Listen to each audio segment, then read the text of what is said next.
Entonces, lo que les comentaba, la historia es una disciplina, no una ciencia que se encarga de describir los hechos de la forma más objetiva posible. Es muy complicado, obviamente, ustedes se imaginarán que es muy complicado contar los hechos de forma objetiva. ¿Por qué? Pues porque em, no sé si habrán escuchado el dicho de la historia siempre la cuentan los ganadores, ¿no? Que de cierto modo termina siendo cierto. ¿Por qué? Pues porque, por ejemplo, lo vemos con, no sé, muchas masacres que han ocurrido a lo largo de la historia, usualmente son muy tapadas, como los gulags o incluso los campos de concentración, se viven tapados durante mucho tiempo porque eran historias que los ganadores, en este caso, pues los nazis y los soviéticos, no querían que el mundo supiera porque sabían que estaba mal. Entonces, eso también. Entonces, es muy complicado ver la historia o contar los hechos de una forma muy objetiva, por eso no es una ciencia, pero la historia intenta a través de diferentes métodos como la historiografía, el análisis de fuentes, el análisis de diversos eh, aspectos de un suceso, llegar a un consenso en qué pasó. Entonces, básicamente es como, no sé, como si fuera un chisme que se va contando, se va regando y entonces al final, como la historia que más concuerde con las otras es la que termina siendo la que es.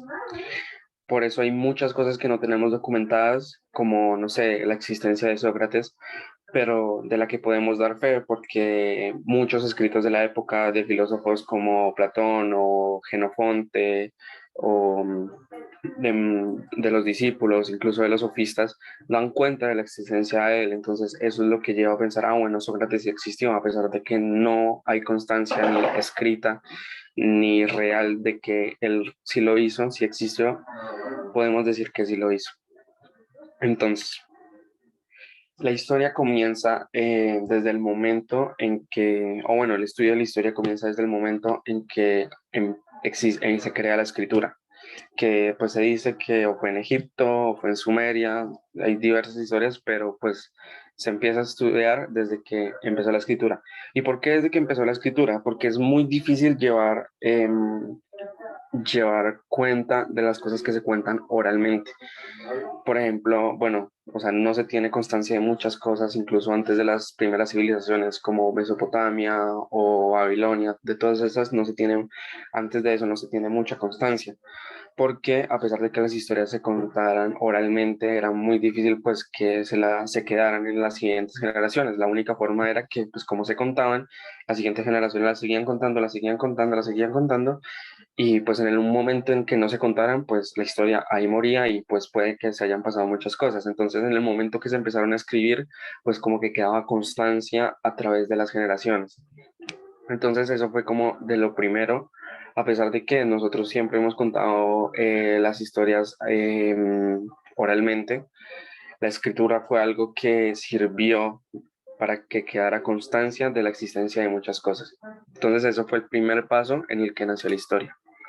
Entonces, acá voy a saltarme mucho tiempo, o sea, no quiero dejar nada sin decir, pero pues hay cosas que no son como tan importantes como las civilizaciones antiguas. Las civilizaciones antiguas fueron pues las primeras civilizaciones que vieron la luz como humanidad y muchas de estas se vieron fundamentadas en la religión. La religión fue, digo yo, y es verdad, es lo más importante o lo que fundó las primeras civilizaciones. ¿Por qué? Entonces, pónganle cuidado a ustedes que nosotros los humanos tenemos un desarrollo social, o sea, somos animales sociales, entonces tendemos a estar en grupos. Pero para que nosotros estemos conscientes de que estamos en un grupo y de que pertenecemos a ese grupo, debemos tener algo en común. Por eso las primeras civilizaciones empezaron a través de diferentes historias, como los mitos, como explicaciones de fenómenos. Si ustedes se dan cuenta, entonces hay muchas historias como cómo nació el mundo. Entonces está la historia del Popol Vuh, que se crearon como o individuos a partir del maíz, de todo esto. Entonces, todas esas diversas historias, a pesar de que nosotros hoy en día las veamos y digamos, pero esto no tiene nada de sentido, en un principio sirvieron como el detonador de la creación de las sociedades. Entonces, todas esas personas se reunieron y como tenían la misma explicación para las cosas que sucedían a su alrededor, pues dijeron, ah, bueno, esta persona piensa igual que yo, entonces es de mi confianza. Entonces así se empezaron a crear las primeras sociedades. Entonces, si ustedes se dan cuenta, todas las primeras civilizaciones tienen una religión propia. Entonces, primero Egipto empezó con su civilización, con sus reyes, Ra, Anubis, bueno, todos sus dioses. Mesopotamia, que es acá, también tenía su propia religión. Posteriormente llega Grecia, que fue como la cumbre de las civilizaciones antiguas, donde todas estas primeras se reunieron en un solo lugar y Grecia eh, dio nacimiento a todo, a muchas cosas y a la mayoría de lo que conocemos hoy en día, tanto las ciencias como la filosofía, como muchas historias que siguen vigentes todavía. Y posteriormente a Grecia se creó la civilización romana, la cual pues retoma muchas cosas de la civilización griega y en la historia fue como la que tuvo más importancia o más relevancia en general, porque fue la que más lejos llegó. Entonces, pues tenemos los dioses de Roma, Júpiter, Saturno, Urano, todos estos que pues son los mismos tomados de la religión griega, solo que diferente nombre. Listo. Roma empezó con estos dioses, pero posteriormente dio un paso diferente, o sea, dio un paso de pasar a perseguir a los cristianos. O sea, si ustedes se dan cuenta, pues en Roma, eh, Jerusalén era un prefecto de Roma, entonces teóricamente los romanos fueron los que juzgaron a Jesús. Entonces, y además hicieron un perseguimiento horrible a los cristianos durante demasiado tiempo. Hasta que un día a un emperador romano, Constantino, tiene un sueño en el cual se le menciona que para ir a una de sus guerras tiene que llevar una cruz. Entonces él cree en el sueño y lo hace y pues gana la batalla gracias a la cruz, según. Entonces cambia totalmente la situación y vuelve la religión cristiana el eje principal del Imperio Romano. Entonces, esto llevó a cambios drásticos porque obviamente pues se dejó de lado la historia romana, tanto de Rómulo y Remo o también de los dioses, de todo eso, y pues se dio paso a la religión cristiana, a la ética cristiana, todo lo que conlleva. Entonces, pues hubo un gran cambio. Entonces, desde ese momento fue como un punto de inflexión para llegar a lo que fue la Edad Media. Y que aquí se demuestra otra cosa de lo que yo les dije. Si ustedes se dan cuenta, yo les dije, si no hay escritura, si no hay constancia, muchas cosas no nos damos cuenta, no ocurrieron. Entonces, por eso es que en la Edad Media no hay constancia de muchas cosas, se le dice la Edad Oscura, la Edad del Obscurantismo, porque durante esta época hay muy poca constancia de cosas que existieron. La mayoría de los textos o de los hechos que se pueden constatar son gracias a la religión católica porque pues eran los únicos que tenían acceso a la escritura, los únicos que eran lo suficientemente letrados como para llegar a hacerlo de cierta manera. Entonces, como que todo lo que ocurrió durante ese tiempo era pues lo que la religión católica tenía en sus libros y en sus cosas. Entonces, esto, bueno, se divide en dos épocas, la Edad Media Alta, que es de 500 al 1000, y la Edad Media Baja, que es del 1000 al 1492 o 1400 o 1453, dependiendo. Entonces, acaba la Edad Media, como para no extenderme tanto en esa parte, acaba, se ve de diferentes maneras. Se dice que acaba o con la caída de Constantinopla, que también es a la vez la caída del Imperio Romano en 1453, o con el descubrimiento de América en 1492, que pues es simplemente cuestión de pura academia que no se sabe en realidad. Entonces, algo que es muy importante entender de la Edad Media es su método económico de las edades. Es muy importante saber el método económico que manejaban, ¿no? Cómo producían. Eh, bueno, no mostré el de las civilizaciones antiguas porque era muy abstracto y distinto dependiendo de las civilizaciones, pero pues básicamente se basaba en la agricultura y pues en Grecia nació la democracia, entonces era variaba porque cada rato las civilizaciones antiguas mantenían demasiado en guerra, por lo tanto no era algo como específico. En cambio, en la Edad Media sí se estableció un modo de producir que fue el feudalismo. Entonces, el feudalismo básicamente se basaba en que las personas de abajo, de la clase baja, o incluso no de la clase baja, de la clase media baja, tenían les eran brindados tierras a partir del rey o el señor feudal, les eran brindados tierras para que ellos la pudieran trabajar.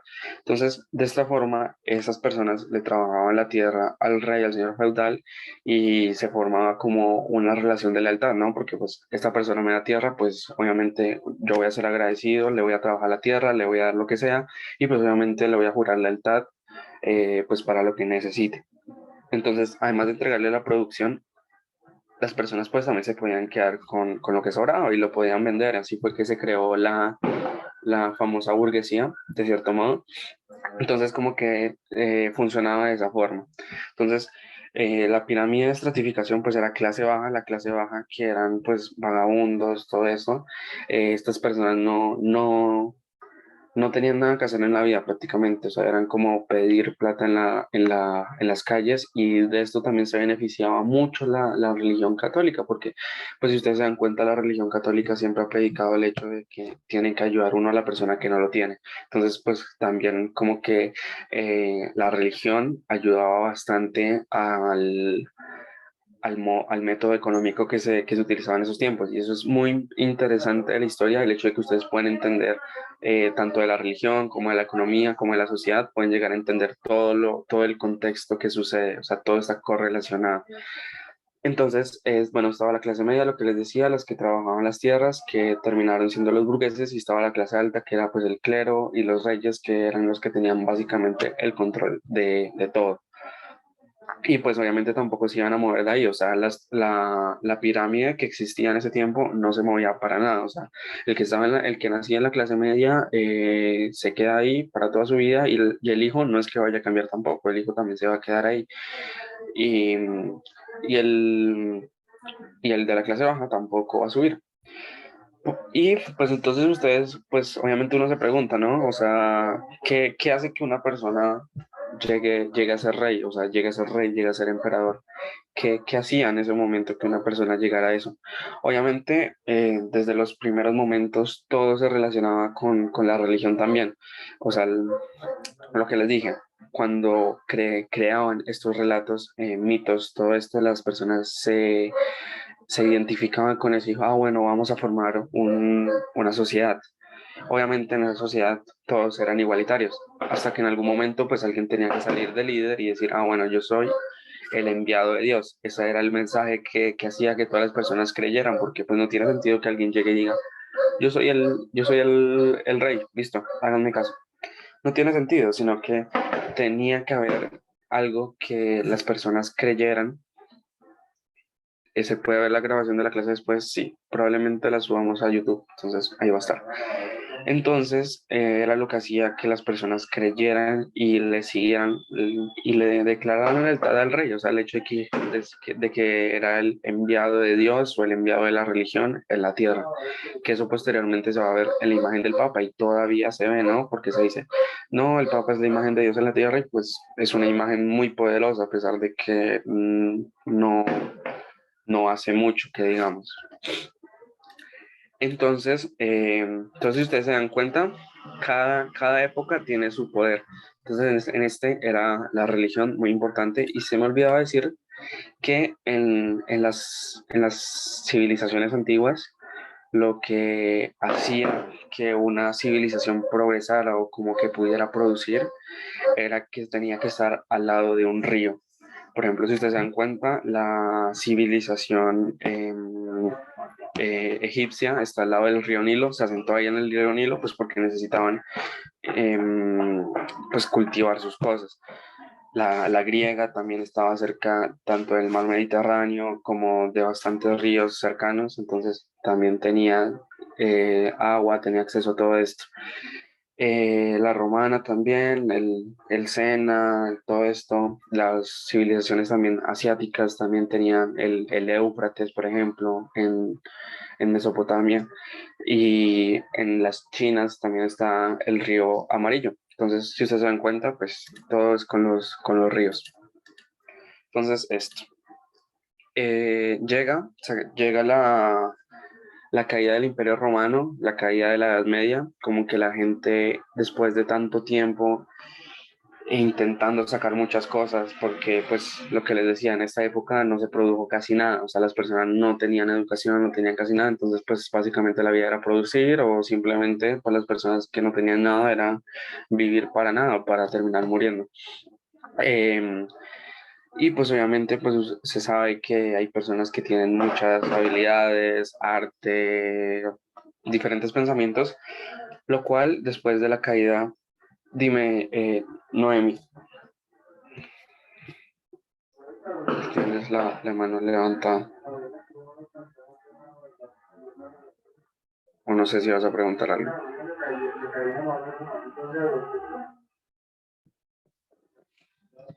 Ok.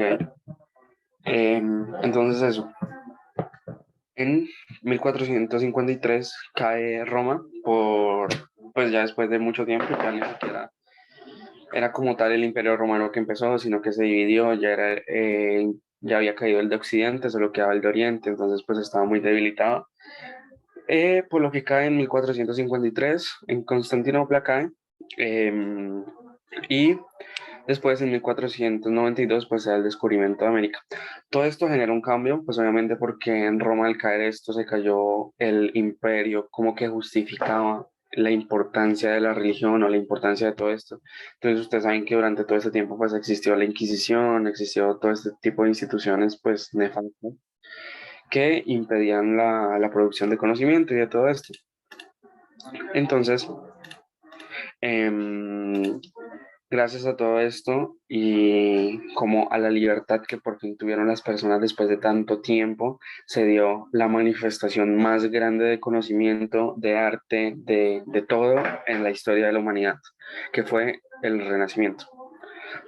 Entonces, hay un dicho que dice, en tiempos de crisis nacen las mejores ideas. Entonces, en, durante la Edad Media nació esta idea de la reforma por Martín Lutero, lo cual hizo que cambiaran muchos pensamientos y que llevara directamente a esto, al Renacimiento.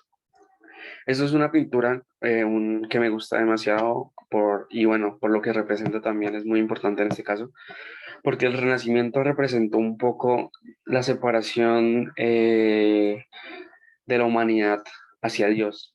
El hecho de que la humanidad dijera, ya nuestra principal motivación de todo, el eje sobre el cual va a girar toda nuestra vida, ya no va a ser Dios, sino que vamos a ser nosotros mismos.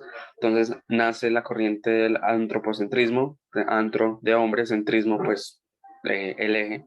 Entonces ya no se centraba tanto en Dios, sino que se centraba en el mismo hombre, en qué hace el hombre que sea hombre, o sea, de dónde salió ese pensamiento del hombre, qué hace que el hombre tenga todas estas expresiones artísticas, que hace todo esto, lo cual lleva a cuestionar muchísimas cosas, hace que nazca el método científico, hace que se cree la imprenta, hace que empiece la revolución industrial, entonces hace que nazcan un montón de cosas, que se empiecen a cuestionar de qué es capaz el hombre, hasta qué punto puede llegar el conocimiento humano. Entonces, eso también representa mucho el Renacimiento, como ya después de tanto tiempo el estar tan dogmatizados, por fin libertad. Entonces, como que todos podían hacer lo que querían, todos podían expresarse de la manera en la cual querían, que obviamente usualmente está visto como algo bueno. El Renacimiento trajo muchas cosas buenas, pero también trajo muchas cosas malas. De hecho, hay una pintura que también pinta el Renacimiento como el infierno en la tierra también. ¿Qué es dogmatizados? Pues dogma es algo que se entiende como que es así y ya está. O sea, digamos, yo te digo, mm, Hitler era una buena persona y yo te obligo a que me lo tienes que creer sí o sí. Eso sería un dogma, que yo te obligo a creer algo sin ni siquiera cuestionarlo, sin ni siquiera justificarlo. O sea, yo no te justifico por qué Hitler era una buena persona. ¿Un dogma es lo mismo que una doxa? No, no, no, creo que no. Entonces, esto es. Em, bueno, entonces el Renacimiento llevó a lo que les decía, creación de la imprenta, creación del método científico, muchas personas brillantes, Kepler, Galileo Galilei, Newton, Leibniz, Pascal. Bueno, me quedaría todo el día nombrando gente que ayuda demasiado, pues obviamente Leonardo da Vinci, Miguel Ángel, todas estas personas. Entonces, llevó a una revolución del arte, una revolución en las ciencias, método científico, creación de la industria. Llegó la edad industrial. Entonces, cambió totalmente la situación. Y también en esta época se empieza la colonización en América Latina. Entonces llega, pues como les dije, 1492, llega Cristóbal Colón a Dominica, al lado de República Dominicana, llega a la isla y pues empiezan a conquistar. La parte de abajo se la quedan los españoles, una parte los portugueses, también una parte los holandeses y pues la parte de arriba la cogen los ingleses, la parte de Canadá y de Estados Unidos. ¿Qué es lo siguiente que vamos a ver? Entonces, tense cuenta que pasó la revolución industrial, empezó la revolución industrial. No, los holandeses cogieron una parte de América, la parte de Surinam, cogieron una parte de Sudamérica. Y los franceses también, la Guyana francesa. De hecho, hay una historia muy chévere de que hubo y todavía hay la pelea de las Malvinas, imagino que las han escuchado. Esas islas pasaron por manos de todo el mundo, de los españoles, de los ingleses, de los franceses también. Entonces, América Latina básicamente pues tuvo toda Europa prácticamente mezclada ahí. Entonces, empieza la revolución industrial, que se crean las máquinas, se pasa de una fábrica casera en la cual pues eran favorecidos mucho los artesanos pues los que hacían a mano porque era la forma más productiva de hacerlo. Pero se empezaron a crear máquinas, se empezó a crear todo esto y se descubrió esperen, me quito acá que está el número, se descubrió que el mejor método era las máquinas, que era más productivo y eso hacía que las personas tuvieran mejor calidad de vida. Entonces, la revolución industrial principalmente se dio en Inglaterra, en Liverpool y en Londres. Y Liverpool, como era uno de los principales puertos marítimos del mundo, entonces era muy fácil pues comerciar y todo esto. Eso hizo que Inglaterra pues le fuera fácil también llevar todo esto de las industrias, de todo eso también llevarlo a Estados Unidos, a su colonia. Entonces las llevan a su colonia y pues se crean las 13 colonias estadounidenses, que allí también estaban pues muy favorecidos las industrias, incluso de las primeras industrias nacen en Filadelfia, Estados Unidos. Entonces Estados Unidos también se vio muy favorecido, construyó bastante riqueza. A lo que en algún momento Estados Unidos, en 1776, el 4 de julio, se hace la declaración de independencia. Van a independizarse de los ingleses. Entonces, después de una gran pelea de la independencia, Estados Unidos eventualmente pues gana la independencia. y crean, pues aquí tenemos, ¿no? En ese tiempo que estaban, esta es la imagen de cómo se creó la bandera estadounidense. Si cuentan 2, 4, 6, 8, 10, 13 estrellas o las 13 colonias y se formó los Estados Unidos gracias a, pues hay varios creadores, ¿no? Se dicen los fundadores, pues estaban Washington, estaban un montón de personas. Entonces, gracias a eso se crea la Bill of Rights o, bueno, la Constitución estadounidense, la cual es extraña, o sea, bueno, es extraña para las constituciones que tenemos hoy en día. En la clase de historia de Colombia, ¿se acuerdan? Bueno, hago como la pregunta así general. Habían dos modelos en Colombia, en la historia de Colombia, que estaban en contra, que uno lo defendía Bolívar y otro lo defendía Santander y pues posteriormente lo defendían los conservadores y los liberales. Pero ¿cuáles eran esos dos modelos? Centralismo y federalismo. Muy bien, Alanis, exacto. El centralismo y el federalismo eran los dos principales, las dos principales ideologías que estaban en Colombia. Entonces aquí vemos cuál fue el nacimiento, en ese caso, en Estados Unidos, ¿cuál era? ¿Cuál era la ideología? ¿Federalista o centralista? Federales. Exacto, en Estados Unidos es federal. Entonces, Estados Unidos lo que hizo fue dar autonomía a todos sus estados, a las 13 colonias, pero sin embargo, se creó pues los Estados Unidos, ¿no? O sea, era un compromiso de las 13 colonias con el Estado en general de que iban a cumplir ciertas enmiendas, que así se llamó en Estados Unidos. Entonces se creó la Constitución de Estados Unidos, que son 27 enmiendas, que básicamente era como lo principal, o sea, los derechos principales que ellos creían que toda la ciudadanía debía tener, y pues ya cada estado iba cuadrando, o sea, cada estado iba cuadrando qué legislación le convenía más, tanto a su territorio como a sus ciudadanos. Entonces, de hecho, la de los Estados Unidos no estoy seguro, pero diría que es una de las constituciones más largas porque más longevas, porque en ningún momento se ha cambiado, o sea, desde el 78, si no estoy mal, que se creó, nunca se cambió, siguen las mismas. La clase grabada, sí, sí.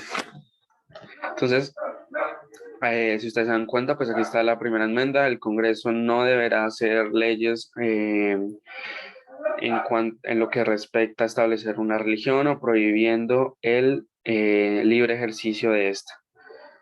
Em,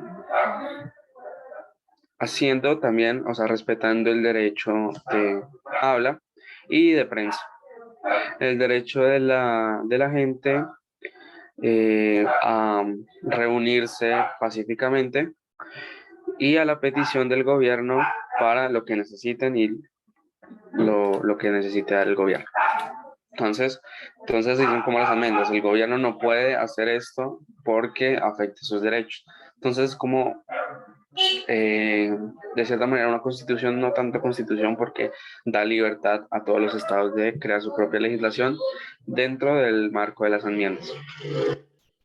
La historia de Colombia eh, está para las personas del curso, del curso. Entonces, gracias al pensamiento de Estados Unidos, ya en Francia llevaba gestándose tiempo. Ah, bueno, antes, dense cuenta que siempre en las independencias van a haber dos bandos. Uno, que es como el de siempre, el tradicional, o sea, el que lleva hasta el momento, y el otro que va a ser como el del pueblo, siempre va a ser el bando del pueblo, el que quiere liberarse. Entonces, en este caso, ¿cuáles serían los dos bandos? ¿Cuáles creen ustedes que serían los dos bandos?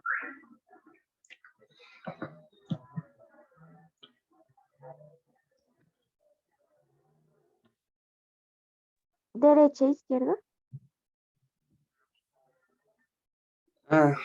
Bueno, derecha y izquierda todavía no había nacido en ese momento, no. Pero importante eso ¿de qué? de derecha e izquierda. Dense cuenta ustedes cuando uno dice cosas, por ejemplo, decir, las personas que hicieron la independencia en Colombia eran comunistas. Puede que haya, o sea, no, esto no lo digo que eran comunistas ni nada, sino, digamos, los que crearon la independencia en Colombia eran comunistas. Digamos que hayan tenido comportamientos comunistas, digamos, supongamos que en la teoría hayan sido comunistas, pero no se pueden decir que eran comunistas porque en ese tiempo el comunismo ni siquiera había nacido. Entonces, hay que tener en cuenta mucho eso, el anacronismo de las cosas, que ese es el concepto. Cuando algo es anacrónico significa que todavía no era el momento. Entonces, imagínense ustedes hablar de filosofía en, no sé, en Sumeria. Todavía no había nacido la filosofía, nace hasta Grecia. Entonces, ahí está que no se puede hablar de cosas que no habían existido en ese momento. Y eso puede salirles a ustedes en las preguntas del ICFES y puede ser algo que les va a servir mucho para descartar. Republicanos, no, o sea, me refiero, ¿quiénes eran los que querían seguir en el poder y quiénes eran los que querían salirse? Pues los que querían seguir en el poder eran los británicos, los que tenían el poder, y los que querían salirse, pues eran los que habían nacido en Estados Unidos. Esa es como la percepción. Y vamos a pasar ahora a la Revolución Francesa, que se vio, pues ya habían como las tensiones, ya había todo eso, pero pues se vio potenciada también por lo anterior, por la Revolución estadounidense. Entonces, en 1781 se dio algo que se llamó la Declaración de los Derechos del Hombre, que pues básicamente era algo como la Constitución de Estados Unidos, que mencionaba que todos los hombres eran iguales. Eh, sí, a eso voy ahorita. Que todos los hombres eran iguales, que todas las personas tenían el derecho de decir las cosas de la religión que quisieran, y pues acá también nació como el liberalismo, en cierto modo nace de un dicho francés que dice la cesse-faire, que es como no déjame pasar, o sea, libre paso, del hecho de que todas las personas pueden hacer lo que quieran y que pues se pueden desarrollar de la forma en que lo quieran. Entonces, aquí está la Declaración de los Derechos del Hombre y del Ciudadano. Entonces, preámbulo, y pues aquí están artículo primero, segundo, tercero, cuarto, y están todos. Y pues en representación del pueblo francés. Entonces, todo esto. Y es extraño, ¿no? Porque yo les había dicho que se había perdido como la religión, pero pues se muestra acá como un tipo de Trinidad, un ángel, esto, y pues este que vendría siendo como Dios. O sea, se pierde relación con la religión, pero a pesar de todo, pues sigue existiendo. Si ustedes se dan cuenta, pues hoy en día hay mucha religión. Entonces, como que sí. Esta fue la Declaración de los Derechos del Hombre y del Ciudadano. Y gracias a la Revolución Francesa nace también el concepto de nacionalismo, el hecho de luchar por el país de uno.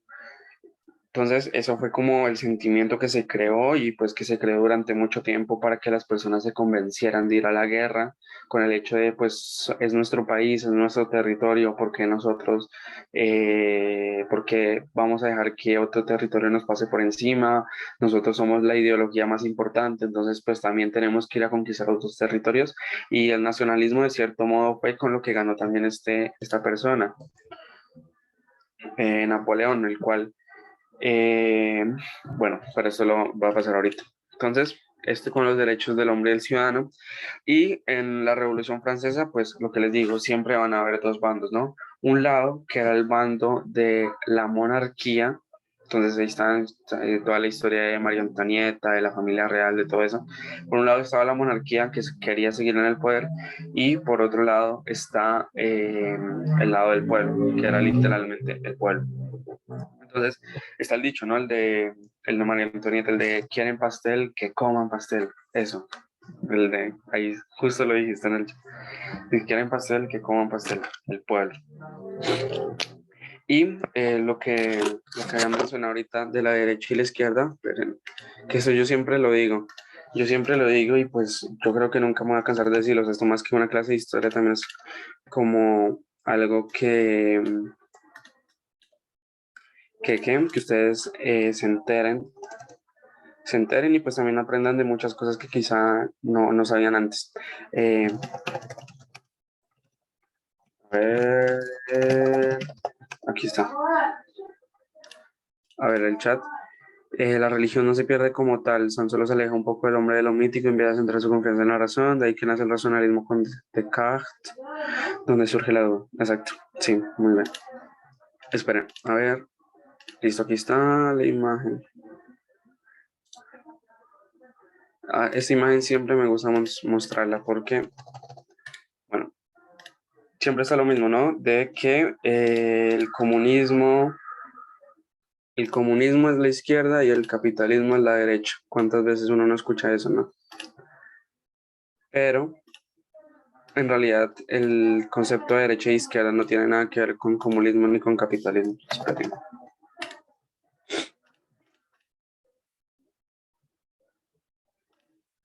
Los dos bandos de Estados Unidos, uno era el bando británico, que era pues los colonizadores, los que querían seguir ahí, y el otro bando eran pues los que querían independencia, los estadounidenses como tal. Los fundadores, George Washington, todos ellos.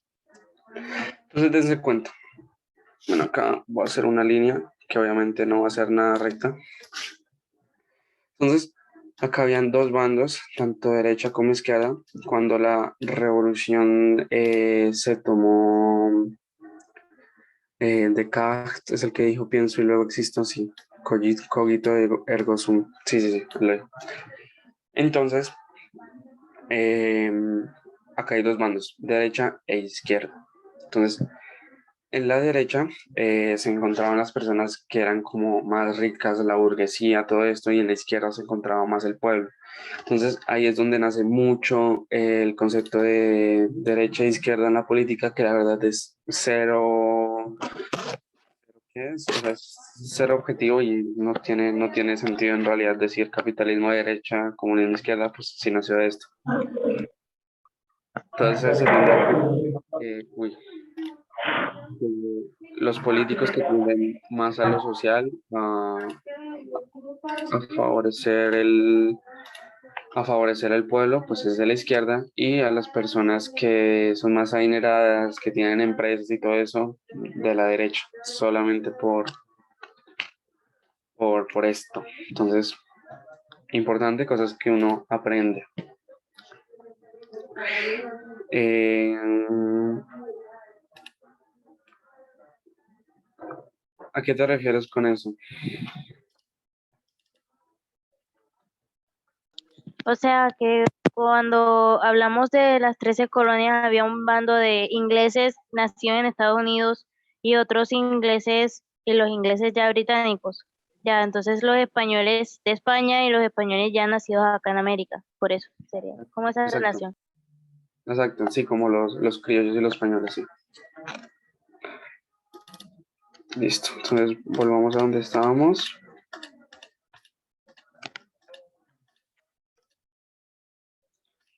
Y entonces los dos bandos de esta pues eran la monarquía, lo que decíamos, y el otro era la burguesía, que en este caso fue la que hizo la revolución francesa. La diferencia entre izquierda y derecha, pues, o sea, lo que le digo, izquierda y derecha no sirve para determinar el espectro político, no sirve para determinar eso. Es por ideas en realidad. Y es muy difícil demostrar las ideas en un espectro político. De hecho, hay un diagrama que no recuerdo cómo se llama ahora mismo, que es de cuatro, o sea, que es como un plano cartesiano de Descartes, que es como un plano cartesiano y según eso demuestra mejor como los aspectos políticos, pero ni siquiera. Entonces, ganó la Revolución Francesa. Ustedes saben que pues, la Revolución Francesa, gracias a todo eso, se tomaron la Bastilla, todo esto, y nació también la guillotina. Gracias a la guillotina murieron un montón de personas, tanto de la Revolución como del gobierno. Eh, y la Revolución Francesa en un primer momento no tuvo efecto. ¿Por qué? Pues porque llegó Napoleón al poder y Napoleón era prácticamente todo lo contrario a lo que quería la Revolución Francesa. La Revolución Francesa era el gobierno debe ser del pueblo, no del pueblo en el término comunista, sino del pueblo en el término liberal, democracia. Pero pues Napoleón no lo quiso así, entonces gracias a Napoleón nace una ideología que se llamó el imperialismo, que era la de que había que conquistar a todo el mundo, había que conquistar a todo el mundo porque pues nosotros éramos los que teníamos que estar por encima de ellos. Entonces, gracias a que logró eso, pues también al nacionalismo, el nacionalismo que causó en las personas, Francia, somos nosotros, somos los mejores, tenemos que pasar por encima de los demás y todo esto. Napoleón pierde en 1813, más o menos, en Waterloo. Eh, sí, más o menos sí, un poquito así. Solo que las personas creían que iba a ser distinto cuando llegó y se autoproclamó emperador. Entonces fue como que hizo todo lo contrario de lo que la gente esperaba. Fue como un tipo de Simón Bolívar. En un primer momento liberó al pueblo, pero después se convirtió en un dictador.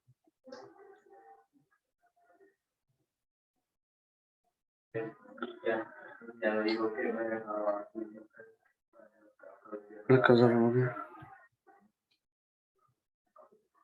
Ah, sí, un poco. Sí, sí, sí. Más que todo en Francia fue pues eso, la pobreza igual que prácticamente en Rusia se dio por eso. De hecho en Francia las personas no tenían prácticamente nada de derechos respecto a la clase alta y es muy interesante porque en Francia se crea mucho de los primeros teatros. Pues obviamente el teatro nace en Grecia, ¿no? Con todas estas obras de Jenofonte, de todos ellos, de la Odisea, que también se representa en los teatros griegos, y en Francia, en el pueblo, también se hacía ese tipo de cosas, se intentaba hacer ese tipo de cosas, pero la clase baja no tenía el derecho a hacerlo. Entonces, eh, en algún momento permitieron que el pueblo lo hiciera, pero le decían que no podían hablar. Entonces, gracias a eso, nació como un precursor del cine, de los efectos especiales, que ellos no podían hacer, no podían hablar, entonces lo que tenían que poner era sonidos para, para poder representar lo que estaban haciendo, tenían que poner carteles, tenían que hacer todo eso. Entonces es como interesante esa parte también. Otra forma en la que se expresaban fue que en Francia nacieron de los primeros periódicos, pues llamadas gacetas, empezaron a ser de los primeros periódicos, entonces eso también hacía que llevara mucho. En Francia también nace la sátira política, entonces todo esto llevó a la revolución, o sea, para que haya movimientos tan grandes como independencias o revoluciones, no solo es un factor, digamos, pobreza, no solo es un factor, o sea, siempre hay varias cosas que afectan. Entonces, Napoleón básicamente lo que hizo fue todo lo contrario de lo que la gente esperaba y pues tuvieron que esperar como hasta 1815, hasta que Napoleón pues perdió todo esto para poder promulgar los valores de la libertad y de todo esto. Aunque Francia pues no estuvo muy bien tampoco mucho tiempo, porque en 1948 se da lo que se llama la Comuna de París, que se empiezan a crear lo que yo les estaba diciendo, los periodistas, empiezan a nacer las gacetas, empiezan a nacer los periódicos y pues ahí se promulgaban muchas cosas que apoyaban al pueblo y pues que también llevaban a como alimentar esos deseos de revolución. Entonces, muchas veces Karl Marx, escribía eh, para periódicos franceses y también para periódicos alemanes. Entonces la gente pobre llegaba y cogía un periódico y leía eso y pues le daban ganas como de levantarse contra el poder. Entonces, en 1848 lo hicieron y se llamó la Comuna de París porque se tomaron París y pues de ahí nace el término de comunismo. Ahí nace el comunismo por la Comuna de París. Napoleón fue un dictador, no dictador, fue un emperador, que pues emperador en otras palabras es como un dictador, pero pues es de imperio. Entonces, Dense cuenta acá, Napoleón, ya habíamos visto la primera, ¿no? La primera ideología que fue la de federalismo. ¿Cuál es la otra que nos queda?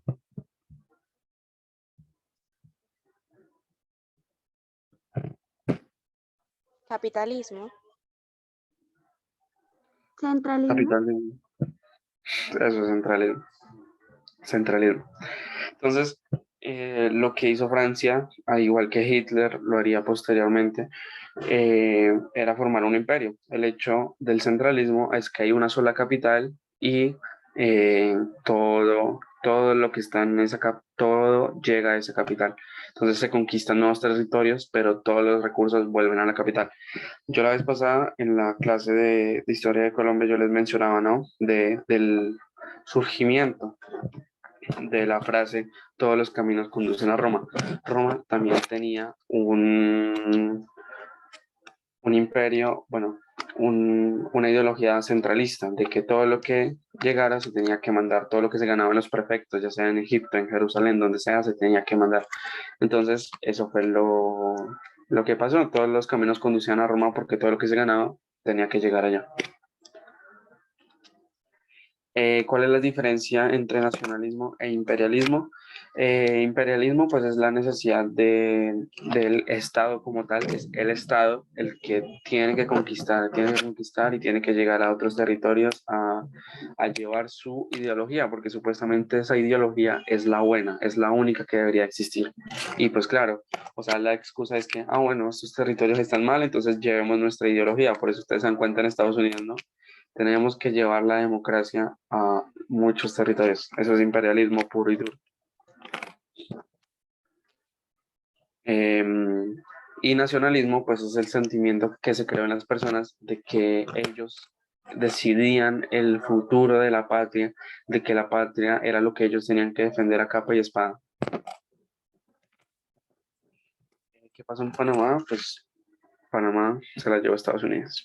Es un resumen súper rápido. Diferencia entre centralismo y capitalismo no tiene nada que ver. Centralismo es la forma en la que el Estado se maneja, o sea, que la capital es el centro de todo y pues las regiones responden a la capital y el capitalismo pues es un sistema económico, entonces es totalmente distinto. Exacto, es el sentimiento de defensa de la patria. Pensamiento de Marx. Ok, un poco del pensamiento de Marx como para... pues, ustedes saben que pues Marx es como, yo diría que es de las personas más criticadas de la historia y todo hoy en día como que es marxista, ¿no? Marx básicamente fue un filósofo, pero que su filosofía la centraba todo en economía, o sea, todo lo centraba en economía, que la forma en la que se desarrollaba todo era en el aspecto económico. Entonces, la, mm, la forma que se daba a la sociedad era de opresores y oprimidos. Entonces, en el caso de la sociedad moderna, de la industrialización, los opresores era pues el Estado, los dueños de todo, y los oprimidos pues eran las personas, los trabajadores en este caso, porque era económicamente. Dime. No sé, alguien me prendió el micrófono. Bueno, no sé.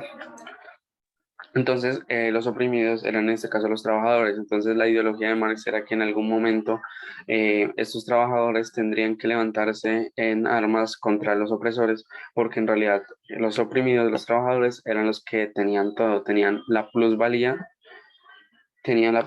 porque ellos decían, pues los trabajadores, sin trabajadores no se creaban los productos, sin los trabajadores no existían las industrias, sin todo eso no existía nada de eso. Entonces, en realidad, el único que se veía beneficiado era el dueño de la empresa y se veía beneficiado a partir de explotar a personas. Entonces, lo que decía, bueno, los trabajadores en algún momento van a tener que levantarse en armas y hacer un gobierno del proletariado, en el cual pues todos trabajen, cada uno aporte su trabajo para un bien común, que va a ser pues el compartimiento de todos los bienes del Estado, que es lo que dice, ¿no? Que también pues lleva posteriormente al socialismo, la socialización de los bienes y el manejo de estos. Entonces, eso es más o menos un poco de los ideales de Marx. Obviamente es muy superficial porque, pues, para entender el pensamiento de un filósofo, yo creo que uno nunca podrá entender el pensamiento de un filósofo realmente. Listo. Entonces, esto de la comuna se dio en 1848. Mientras tanto, en Estados Unidos llevaba tiempo, con algo que se llamaba el Destino Manifiesto. No tiene nada que ver con el manifiesto comunista, no tiene nada que ver. El Destino Manifiesto era algo parecido al imperialismo. O sea, Estados Unidos yo creo que es de los países más imperialistas que han existido en la historia, a pesar de que es democrático. Dime, Amity. El destino manifiesto no era un como autoridad que se otorgaba a Estados Unidos para intervenir en las colonias de América o colonias así. Entonces, eso es lo que iba a decir, sí. Entonces, el Destino Manifiesto, como decías, es un panfleto o una idea que sacaron de que en realidad Estados Unidos le pertenecían todos esos territorios que tenía cercanos. Entonces, se empezaron a crear más estados, nacieron un montón de estados, ahora no recuerdo cuáles. También con este Destino Manifiesto decían, no, es que nosotros también somos dueños de la parte de México, de California, de Texas, de todo esto. Entonces, nosotros también somos dueños de eso, entonces pues también se lo llevaron, también de una parte de Canadá también se la llevaron, entonces de un montón de cosas. Dime, Giselle. No, era eso lo que iba a decir, que sí, por esa razón ellos se adueñaron de Texas y varios territorios que le pertenecían a México. O sea, por esa misma razón, ¿no? Sí, por eso mismo. También gracias a eso, si ustedes se dan cuenta, en Estados Unidos prácticamente la diversidad racial no existe. O sea, de personas que nacieron en Estados Unidos, la diversidad racial no existe. O sea, solo son o blancos o negros. No existen indígenas. ¿Por qué? Pues porque la mayoría de los indígenas fueron masacrados por el gobierno estadounidense, porque dijeron, estas personas, por ejemplo, en la parte de California, habían grandes grupos indígenas, los cuales fueron masacrados horriblemente, prácticamente están extintos. ¿Por qué eso? Porque creían que el territorio era de ellos. Entonces, eso. Em, Tratado de Versalles, todavía falta, tenemos que llegar primero a la Primera Guerra Mundial. Entonces, eso. A lo que se da que en Estados Unidos, si ustedes se dan cuenta, bueno, acá yo tengo el mapa. Estados Unidos, pues en ese momento no existían tantos estados todavía, pero pues algo así se veía. Entonces, está la parte norte, que, que era como la más productiva, porque las 13 colonias, la mayoría era del norte, pues acá vemos Nueva York, está Filadelfia por acá arriba. Bueno, Filadelfia que en realidad se me olvida. Bueno, entonces, toda esa parte era como la más productiva, la que había tenido las industrias, la que había generado todo esto desde la colonia, desde que el Reino Unido empezó con la revolución industrial, que trajeron todas esas industrias. Entonces, esa parte, como estaba tan automatizado todo, como todas las personas estaban trabajando, ya había abolido la esclavitud. En esos estados se había abolido la esclavitud. ¿Por qué? Pues porque ya no lo necesitaban. La mayoría de la esclavitud que se daba era para que se trabajara en agricultura. Entonces ya no se necesitaba realmente. Y pues obviamente también estaban en contra, o sea, no solamente porque no lo necesitaran, sino porque también estaban en contra moralmente. Entonces uno de los principales precursores, pues Abraham Lincoln, y abajo, en los territorios del sur, estaban en contra de la abolición de la esclavitud. ¿Por qué? Pues porque como eran estados tan atrasados tecnológicamente, eh, ¿en qué año? De 1961 a 1965. Entonces, los del sur, como estaban tan atrasados tecnológicamente de forma industrial, lo que hicieron fue, no querían que abolieran la esclavitud. Entonces se crearon los Confederados Estados de América, pues que eran justamente estos estados los que estaban en contra de, de la abolición. No, no lo tengo, pero igualmente eso se busca.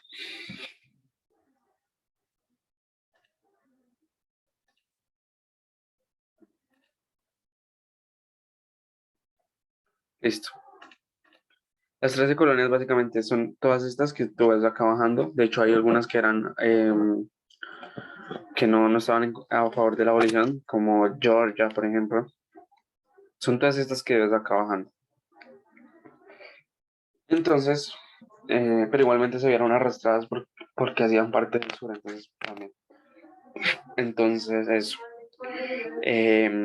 Estaban en contra del hecho de abolir la esclavitud, entonces llevó a que se quedaran los Confederados Estados de América, que eran los que estaban en contra, y pues se quedó la Unión, o sea, los Estados Unidos, que eran los que sí estaban a favor de abolir la esclavitud. Entonces, pues se dio una guerra, no sé qué, y pues ganó la Unión, entonces pues volvió a Estados Unidos como a ser un país completo. De hecho, acá todavía no se ha anexado Texas porque es posterior a esto, pero pues se da. Otra cosa que iba a decir, todos estos estados, los que se ven incluso en rojo y toda esta parte, todavía incluso son los estados más racistas de Estados Unidos. Entonces, por eso, históricamente se puede entender el racismo en Estados Unidos gracias a esto, por ejemplo. Entonces, para que ustedes se den cuenta que no es que un día decidieron esos estados, no, vamos a ser racistas, sino que realmente de forma histórica siempre han sido racistas. También ahorita, cuando lleguemos a las luchas raciales que se dan en los años 60, 50. Listo. Entonces, acuérdense ustedes que yo les había hablado del imperialismo, de la necesidad que tenía tanto Francia en ese momento, pero también la van a tener todos los países posteriormente, la necesidad de conquistar, o sea, de llegar a tener más territorios. Entonces, diferentes países, por ejemplo, aquí está, este es Otto von Bismarck, que era ¿el qué? ¿Cómo se diría? Bueno, era como el emperador de Prusia, Alemania, en ese momento. Y entonces él también estaba el emperador de Bélgica, estaba también Francia, Portugal, Holanda. Todos estos países se repartieron África. ¿Por qué? Pues porque supuestamente su ideología era la mejor, entonces pues tenían que llevarla a otros lugares y además que África también siempre había sido considerado como no, estos están muy atrasados, no sé qué, entonces ellos creían que eran la salvación como tal para África, que en realidad no, o sea, solamente lo querían hacer ¿para qué? Para ganar ese territorio y pues explotarlo. Entonces aquí está como Colonial África, cómo se veía, cómo se hizo la repartición, el reparto de África. Entonces ustedes se dan cuenta de Francia, pues Madagascar, que hasta incluso hasta hace poquito todavía tiene influencia francesa. Sudáfrica, que ahorita cuando también veamos, pues no creo que alcancemos hoy, pero en la próxima clase gratuita, eh, vamos a ver la historia de Sudáfrica, de cómo el Reino Unido afectó a Sudáfrica de forma tan grande.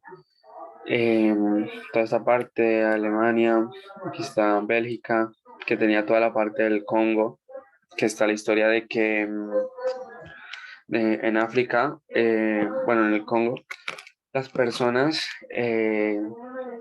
las obligaban a sacarle el marfil a los elefantes, porque era lo que necesitaba Bélgica en ese momento. Entonces, las personas, si no hacían bien su trabajo, mujeres, niños, viejos, de todo, Si no hacían bien su trabajo, les cortaban una parte del cuerpo, una mano, una pierna. Entonces hay muchas fotos de personas que literalmente aparecen en la foto. Todas las personas les falta alguna parte del cuerpo porque, o sea, si no trabajaban bien, se las amputaban y si no, y seguían trabajando mal, los mataban. Entonces fue uno de los mayores genocidios de la historia incluso y son cosas que, pues, que uno, o sea, uno tiene también que reflexionar sobre eso. O sea, de eso sirve que uno también tenga... em, a ver, uno también tenga conocimiento sobre eso y pues también reflexione uno mucho sobre eso. Listo. Miremos, miremos esto. Incluso eso es un poco más reciente, si ustedes ven 1955, o sea.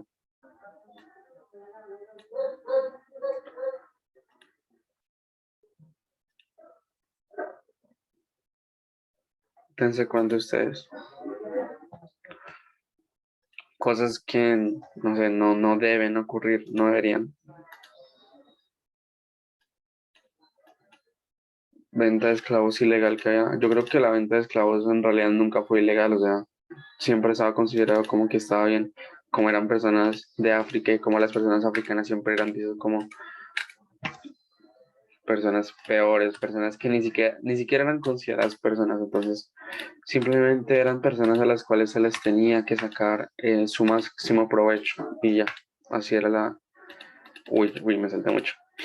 Esa era la visión que tenían ellos. Listo. Entonces, se da ese reparto de África. Es importante que se acuerden de ese reparto de África porque va a ser muy importante posteriormente también. Bueno, y toda esta parte, Somalia, Kenia, todo eso, la tienen los italianos, todo esto. Y si ustedes se dan cuenta, quizá Etiopía, el único país que, bueno, de los únicos que nunca fue colonizado. Y aquí también está Liberia, porque Liberia en ese caso pertenecía también a la esfera como tal de Estados Unidos. Entonces, pues no lo tocaban por eso. Listo. ¿Qué año? Más o menos, eso es de la década de los 80 del siglo XIX, o sea, 1880 por ahí. Iniciando el siglo XX más o menos también. Listo. Entonces, termina el siglo XIX, normal, todo eso estaba pasando en Europa y en África. Y pasa un fenómeno muy importante en América Latina. Díganme ustedes qué movimiento creen que es.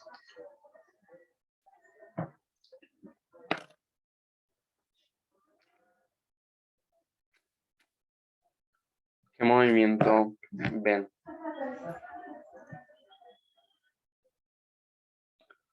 A ver.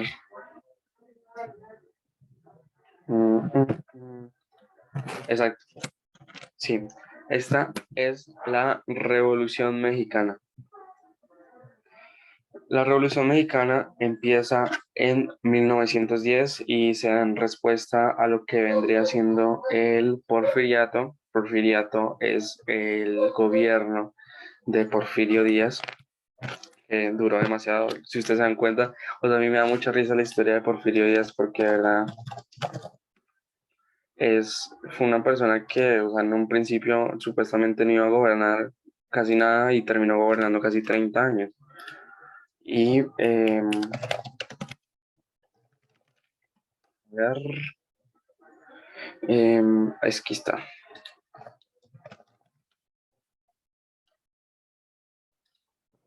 Y también esta persona. Listo. Entonces Porfirio Díaz fue en México. Listo. Porfirio Díaz fue un dictador en México que gobernó casi por 30 años y pues que trajo a México prácticamente, o sea, tuvo cosas buenas, pero pues tenía sus cosas horribles, que era que básicamente el problema que nosotros tenemos en Colombia, el problema de los territorios. de que mucha gente tiene sus territorios improductivos o que muchos territorios los tienen muy poquita gente. Entonces ese era el problema que se encontraba en México. Además que también favorecía demasiado a las clases altas. Y está Benito Juárez, que fue uno de los primeros presidentes indígenas de América Latina y era muy querido en México, pero pues eh, murió. Y, eh, y quiero que vean esto, o sea, Benito Juárez medía 1,37, entonces él era visto como, o sea, como una figura muy mítica también en México y pues era muy demasiado querido en México también. Volvamos. Entonces, debido a la mala repartición de las tierras y de la mala producción que tenía México en la agricultura, pues se dio la Revolución Mexicana. Entonces aquí tenemos al famoso Pancho Villa, que es, no, bueno, no en el mouse mío, pero es el tercero de izquierda a derecha, Pancho Villa.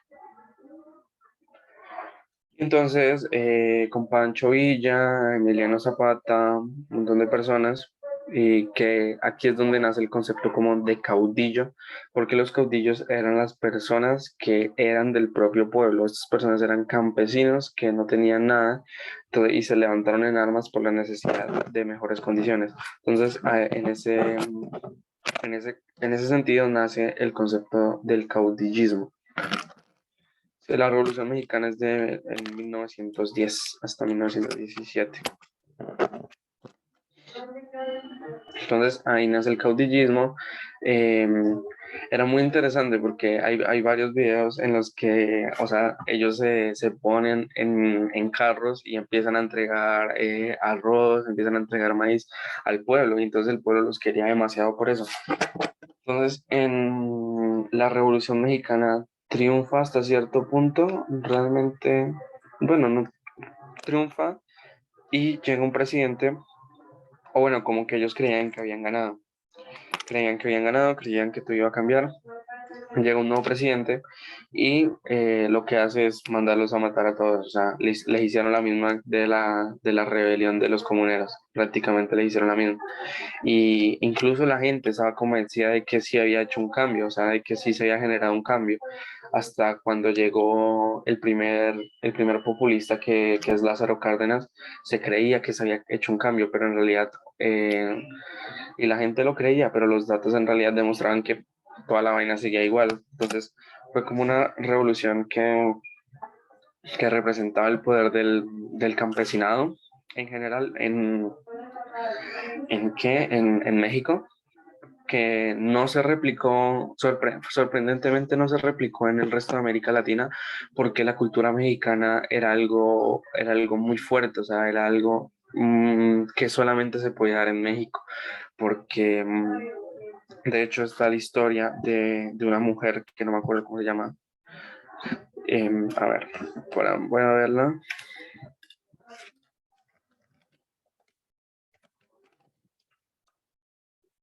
Mm, bueno, había una canción, eso, Adelita se llama.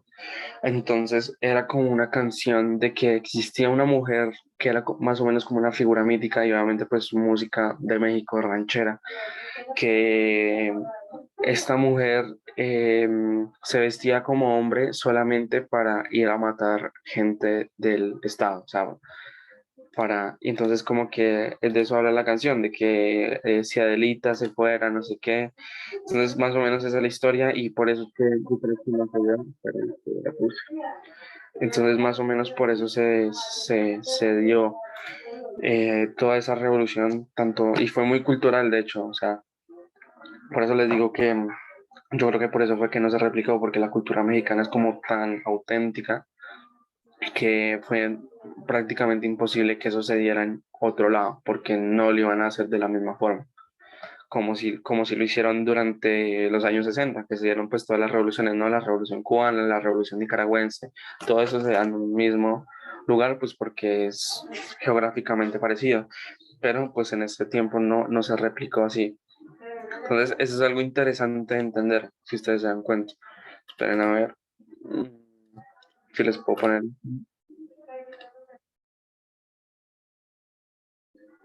Tun, tun, tun.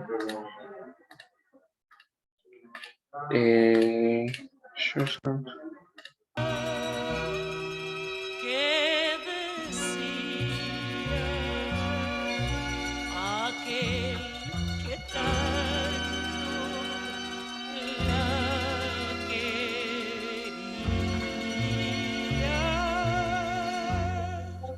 Adelita se llama la joven a quien yo quiero y no puedo olvidar.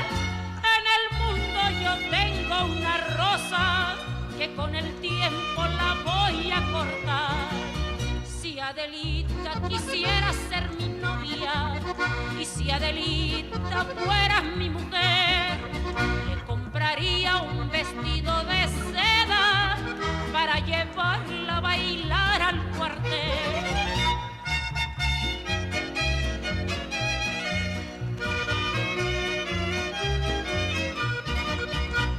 Una noche en que la escolta regresaba, conduciendo entre sus filas al sargento, en la voz de una mujer que sollozaba, la plegaria se escuchó en el campamento.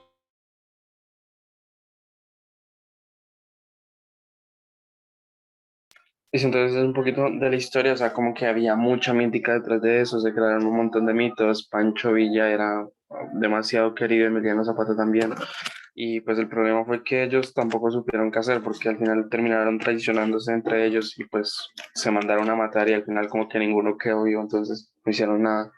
Y salió otra persona que se llamaba Emiliano Carranza, que también se pasó porque se hizo pasar porque creía supuestamente en la revolución y terminó haciendo otra cosa totalmente diferente, que fue el que llegó al poder al final. Entonces, pues la letra dice, no, si Adelita quisiera ser mi novia, si Adelita fuera mi mujer, le compraría un vestido de seda para llevarla a bailar al cuartel. Una noche en que la escolta regresaba conduciendo entre sus filas al sargento, en la voz de una mujer que sollozaba, la plegada se escuchó en el campamento. Al oírla, el sargento, temeroso de perder para siempre a su adorada, ocultando su emoción bajo el embozo a su amada, le cantó de esta manera. Entonces, si Adelita se fuera con otro, le seguiría la huella sin cesar, si por mar en un buque de guerra, si por tierra en un tren militar. Entonces, eso habla de que obviamente la persona no podía hablar, pues porque se iban a dar cuenta que era una mujer y no era, en México no era por machismo, sino porque no querían que las mujeres fueran a morir en guerra. Entonces, eso es como la historia, que no podía llorar, no podía hablar, pues porque se iban a dar cuenta que ella era una mujer. Entonces, eso es como la historia de esa canción y pues, o sea, como que hubo mucha cultura detrás de eso también. Listo. Eso de Revolución Mexicana, es como lo importante que se den cuenta que fue una revolución que se dio desde el pueblo, que se nacieron los caudillos y que se dio obviamente por la repartición de tierras y pues por el problema de agricultura que tenía México en esos momentos. Después vamos a tener, después de la repartición de África, desde cuenta de esto que les voy a mostrar acá. Miren los pedazos que tiene Alemania, ¿no? Miren esta parte. Esta parte de acá abajo es la parte de la derecha y la parte de la mitad. Esas son las partes que tiene Alemania. Miren las partes que tiene Francia. O sea, Francia tiene toda la parte de Argelia, de Senegal, de todo eso. Y pues el Reino Unido también tiene un pedazo grandísimo. Incluso hasta Bélgica. O sea, Bélgica, que uno no sabe qué está haciendo ahí metido, pues hasta Bélgica terminó ahí. Entonces, en 1914, pues ya habían habido varias guerras anteriormente, había habido una guerra ruso-japonesa, también habían enfrentamientos así, pero pues estaban las tensiones, ¿no? Porque Alemania estaba ardido de que no le habían dado casi nada de tierra en el reparto de África. Entonces, obviamente Alemania era amigo del Imperio Austrohúngaro, que pues el nombre lo dice, ¿no? Austria y Hungría. y también de Italia. Entonces, en ese momento, Serbia, que era un enemigo de Austria-Hungría, supuestamente mata al sucesor del trono en Austria-Hungría, que es el archiduque Francisco Fernando, o bueno, Franz Ferdinand. Entonces lo matan el 28 de junio de 1914 y lo mata un serbio llamado Gavrilo Princip. Entonces ahí como que Austria-Hungría le declara la guerra a Serbia y pues obviamente Alemania, que ya estaba cansado de todo. Ahí sí, justo hoy, sí, justo hoy. Entonces, hace ciento y pico años, así es, hace 108 años. Entonces, lo matan y pues Alemania le declara la guerra a todo el mundo, el Reino Unido y Francia también le declaran la guerra a todo el mundo, Rusia también se mete, bueno, se mete toda la gente ahí. Y se empieza la Primera Guerra Mundial, que es la famosa Guerra de las Trincheras, que en realidad pues no, o sea, no tiene como tanta, no, bueno, iba a decir algo, pero iba a sonar súper mal. O sea, no tiene como tanta emoción, no tiene como tanta emoción como si lo tuviera la Segunda Guerra Mundial, que la Segunda Guerra Mundial está llena de cosas. La Primera Guerra Mundial fue más o menos como, no había tanto avance tecnológico en armas, entonces pues era difícil cómo se enfrentaban. Em, la mayoría de las personas que se morían ni siquiera eran en batalla, era por las enfermedades que les daban en donde estaban. Se crearon las trincheras, que pues eran como se hacían huecos donde se cubrían. Entonces ahí se decía la famosa guerra de las trincheras. La gente moría más en las trincheras que dando bala. Entonces eso también es importante resaltarlo. O sea, ahí nace la famosa la tifoidea, nace también la gripe española, nace todas estas enfermedades y pues eso afecta demasiado a las guerras. Y pues ahí también lo que se daba mucho era la pelea de gases. Si ustedes se dan cuenta, pues por eso también tienen máscaras, porque se da mucho la que utilizaban gases, lo cual pues hoy en día es ilegal porque es considerado un crimen de guerra el hecho de que alguien utilice gases en una guerra. Pero pues ahí lo hacían. Hubieron ciertas batallas que fueron súper sangrientas, como en Francia la mayoría, en el Somme, en Flandes, fueron como las principales. Algo gracioso, el 11 de noviembre no, el 11 de noviembre no, en Navidad de 1914, o sea, el primer año de guerra, se hizo una tregua, la llamada tregua de Navidad, en la cual los soldados, tanto de un bando como del otro, hicieron tregua por Navidad para jugar un partido de fútbol, para reírse, para todo eso, y después volver al contexto de guerra como tal. Pues, es algo bonito. Y la guerra era también muy romántica, en el sentido de que se escribían muchas canciones, se tendían a hacer muchas cosas. Eh, de hecho, también, bueno, pues a mí me gusta representar mucho representar los hechos históricos con canciones porque representa ese hecho. eh, representa ese hecho. Representa los hechos de forma muy sencilla y reales. Mm, es que no la encuentro. Pero bueno, había una canción que hacían los soldados y que escribió un soldado también, creo que un soldado francés, para su esposa, o sea, como que le mandaba las cartas, le mandaba las canciones por si morían. Y de hecho, pues yo el año pasado en el colegio hice un trabajo sobre eso, de una canción que lo escribió alguien que se dedicaba a la poesía, pero que estaba en la guerra, eh, que le escribe más o menos como, mi amor, si muero en las trincheras, no te preocupes porque pues morí por mi país, ¿no? Entonces ahí también se muestra el sentimiento nacionalista que tenían. Em, a ver, a ver.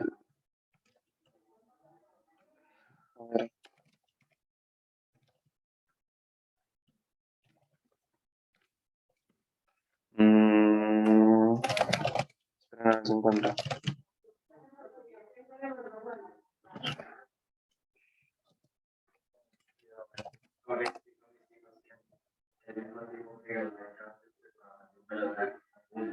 No, no la encontré, pero bueno. A la clase sí, creo que la vamos a subir a ¿qué?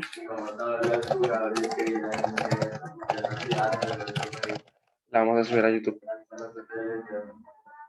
No la encuentro. No, bueno, listo. Entonces era muy romántico ese hecho. Hacían muchas canciones, mucho de todo. Entonces no fue como tanta guerra también. Aquí están los bandos, si ustedes se dan cuenta. Francia, Inglaterra y Rusia eran la triple entente, como así empezaron. Posteriormente, casi al final, se une Estados Unidos, prácticamente para nada, o sea, Estados Unidos prácticamente no se parte. Japón también se une al final, Italia se da vuelta, antes estaba con Alemania, con todos ellos, pero como que Italia siempre ha sido el que se voltea, entonces terminó en el bando de la triple entente. Y está la Triple Alianza, las potencias centrales que estaba el Reino de Bulgaria, el Imperio Otomano, Austria-Hungría y Alemania. Entonces, algo muy importante de entender es los factores del tirón, que los factores del tirón vendrían siendo como las causas, ¿no? Las causas de la guerra. La causa primero, pues la principal fue el reparto de África, ¿no? Que Alemania estaba molesto por eso, porque no le habían dado lo que él creía que se merecía. La segunda, pues la muerte de Franz Ferdinand, que fue como el detonante. Y pues esos son básicamente como los factores principales. Em, Después de, se dice que después de la Primera Guerra Mundial es como la muerte de los imperios, porque pues en ese momento pues ya se murió el Imperio Otomano, que era el que más duró, desde 1400 y pico hasta 1918, que fue que se acabó la Primera Guerra Mundial, y el Imperio Austrohúngaro también cae con perder en la Primera Guerra Mundial. Entonces, a ver si tengo acá las fotos. Sí. Entonces, la Primera Guerra Mundial fue algo muy raro porque, o sea, ni siquiera estaban hechas bien las comunicaciones, entonces tampoco se podían comunicar de forma correcta quién iba ganando, quién iba perdiendo. De hecho, iban ganando los alemanes se mataron en eso, o sea, fueron los que más voluntad le metieron a la Primera Guerra Mundial, iban ganando por poquito, pero iban ganando, pero los franceses y la Triple Entente les hicieron creer que ellos iban perdiendo. Y pues obviamente los alemanes no sabían, entonces pues no sabían, no sabían qué hacer y entonces se terminaron rindiendo y, y pues firman el Tratado de Versalles, que es un tratado súper injusto, que le quitaba a sus principales minas de aluminio, que es pues, o sea, literalmente aluminio es el nombre de Alemania, que, o sea, Alemania viene de Alemania, que significa aluminio. Entonces le quitaron sus principales minas, le pusieron que no podía tener ejército por un montón de tiempo, no podía generar armamento, no podía hacer un montón de cosas. Y pues la mayoría de las cosas de las riquezas se las quedó Francia y el Reino Unido. Y pues eso lo firmaron en Versalles en un tren, en este tren, que posteriormente Hitler, como Hitler era pues Hitler tenía ¿qué? Mucho ego. Hitler hace que cuando Francia se rinde, hace que Francia firme el armisticio en el mismo vagón de tren en el cual firmaron el armisticio de Alemania de la Primera Guerra Mundial. Entonces, ese tratado de Versalles va a hacer que los alemanes como que queden con un resentimiento que va a ser una de las principales causas de la Segunda Guerra Mundial. Ya vamos a ver. No es tan simple. En la Primera Guerra Mundial inicialmente se une de manera neutral el bando de la Alianza, pero los abandonó. No.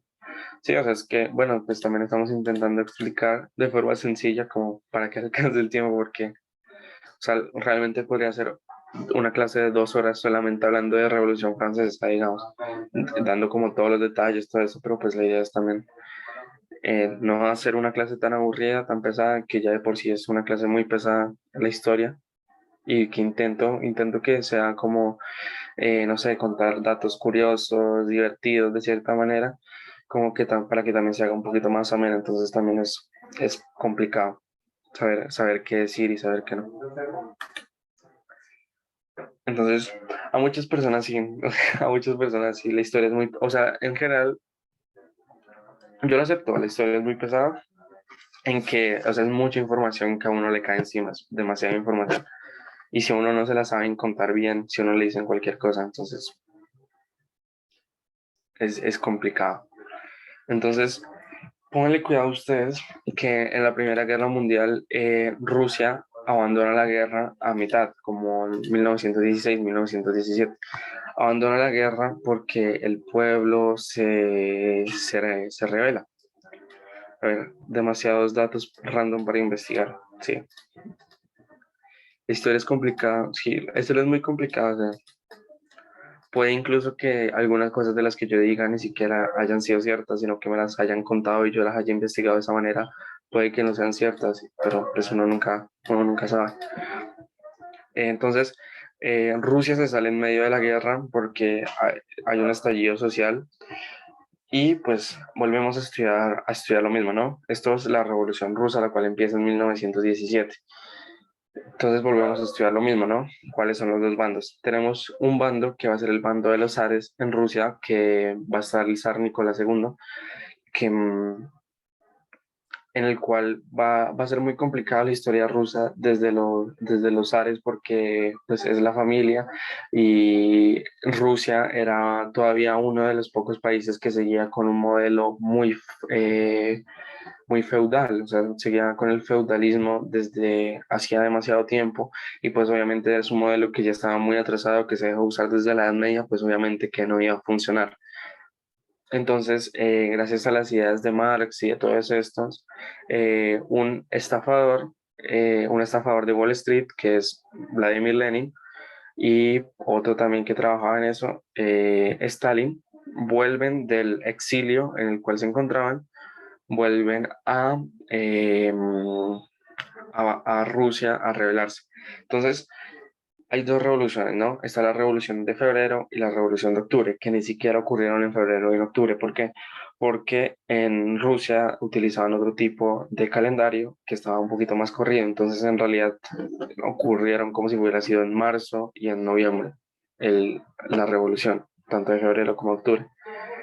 Se llamaba la Revolución Roja, pues porque el rojo era lo que representaban el famoso logo, ¿no? Del lobos con la espada esa, que representa a los trabajadores. Y eso básicamente, pues, muy influidos por las ideas de Marx, también por las ideas de Nietzsche bastante.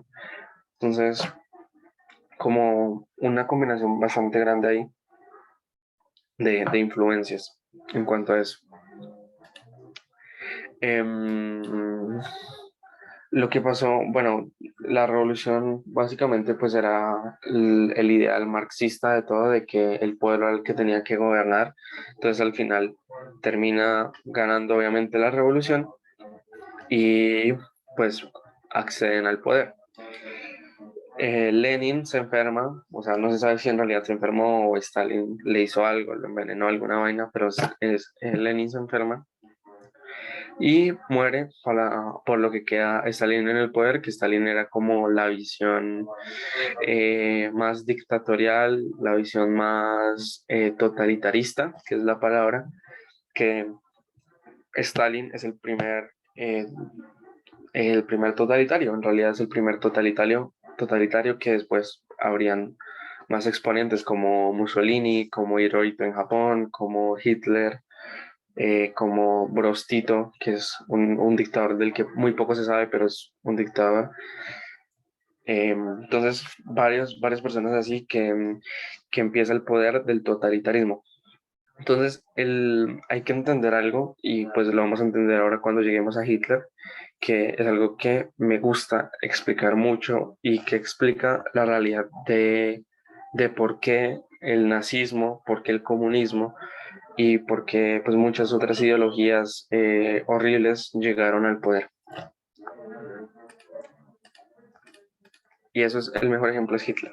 Entonces, vamos a empezar con la historia de Hitler. Vamos a empezar desde 1923, porque es algo que hay que entender. O sea, Hitler no tenía su pensamiento o no llegó al poder solamente porque sí, sino porque supo aprovechar la oportunidad en el momento que le correspondía. Entonces, imagínense esta situación. Alemania, 1923. Después de Prusia, después de todo esto, de Otto von Bismarck, de todos los proyectos fracasados, tanto de la Confederación Alemana como de Prusia, se llega a una democracia, lo cual se llamaba la República de Weimar, que se escribe Weimar. Ahí lo voy a poner en el chat. Entonces, lo puse mal. Fue como el primer proyecto que tuvo Alemania de democracia y no funcionó porque generó hiperinflación. Entonces ustedes imagínense que obviamente la moneda en Alemania son los francos. Comprar un pan valía 200.000 millones de francos alemanes. Entonces ustedes se imaginarán la hiperinflación tan grande que eso tenía. Entonces eso causó pobreza, las personas no tenían trabajo, no tenían comida, se morían de hambre en las calles, todo esto. Hitler en estos momentos trabajaba en el Estado como alguien que inspeccionaba reuniones de otros partidos. Entonces, un día llega una reunión en Múnich, llega una reunión de un partido al cual escucha de todo esto y le llama la atención las ideas, le llama la atención las ideas de cierta manera y después vuelve y sigue yendo hasta que en algún momento empieza a hablar en las reuniones de este partido y se vuelve como el líder porque la gente se da cuenta que él tiene como las cosas claras, que tiene las ideas y tiene todo lo que se necesita.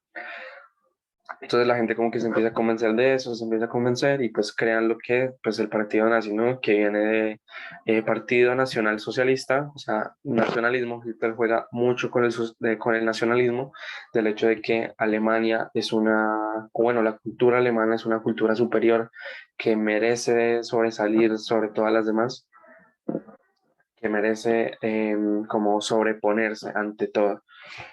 Y entonces acá es donde voy con lo del totalitarismo. Para que un totalitarismo funcione, deben haber varios factores. Primero, la persuasión, o sea, el que una persona sepa hablar es muy importante para el totalitarismo. Stalin supo convencer a la gente de que el comunismo iba a funcionar. Mussolini supo convencer a la gente de que el fascismo iba a funcionar. Franco, no tanto, porque Franco lo ayudó mucho Hitler. Pero, entonces eso. Segundo, publicidad.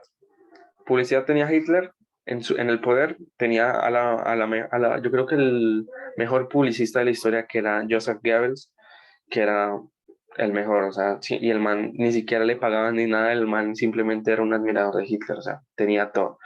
Y tercero, y lo más importante, es un pasado histórico y mejor. Entonces, entiendan de esta forma. Hitler dice, bueno, o sea, nosotros como alemanes somos la mejor cultura, entonces volvamos al pasado histórico en el cual nosotros éramos los mejores, que eran los vikingos y los teutones. Dijimos, nosotros tenemos que volver a ese momento en el cual éramos los mejores y la gente pues, bueno, claro, sí, es que por eso es que estamos mal, porque todavía no hemos vuelto a como éramos antes. Entonces, claro, la gente al decirle esto, al recordarle un pasado histórico que ocurrió, que existió, pues la gente se convenció. Entonces, por eso nos damos cuenta por qué en Italia hubo fascismo, por qué en Italia hubo totalitarismo. Pues porque Mussolini la tenía muy fácil, decía, bueno, vamos a volver a ser como el Imperio Romano, les prometo que vamos a ser como el Imperio Romano. Y fue eso lo que intentó durante la Guerra Mundial, quería conquistar toda la parte de África Occidental, la parte de arriba, para creer y para volver a tener los territorios que tenía el Imperio Romano, que no pudo, pero pues así convenció a la gente.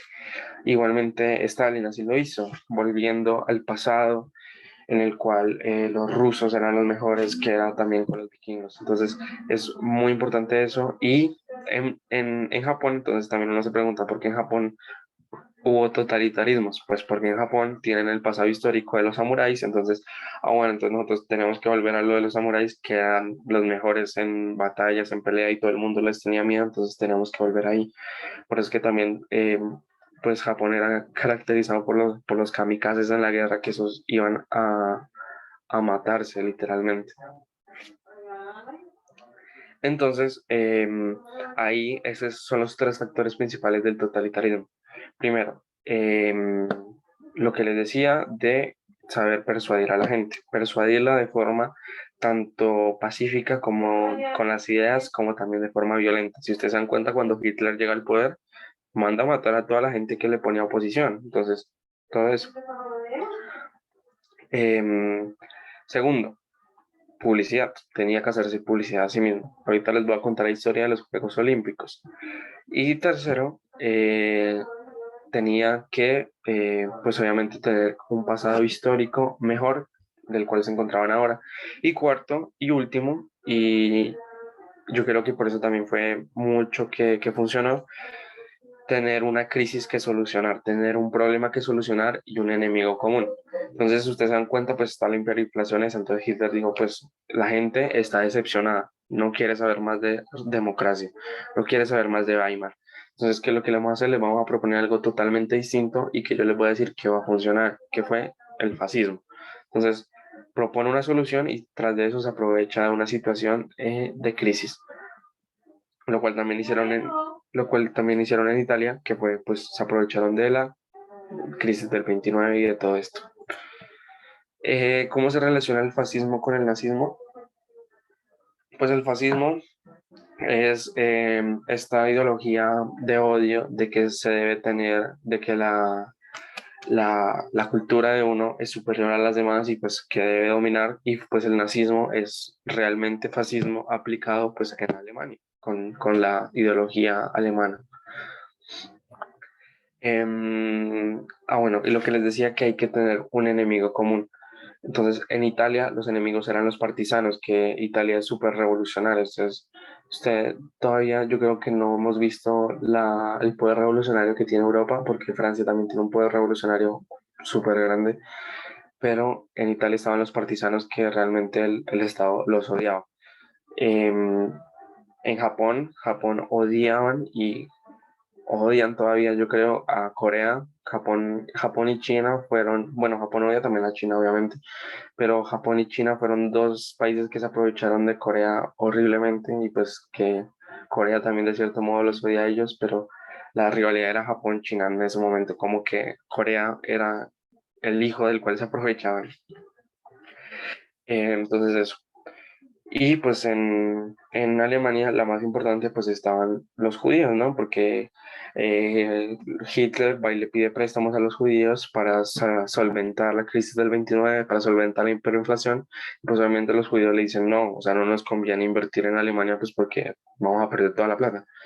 Y entonces Hitler dice, bueno, no nos van a prestar la plata, tomen, campos de concentración, todo eso.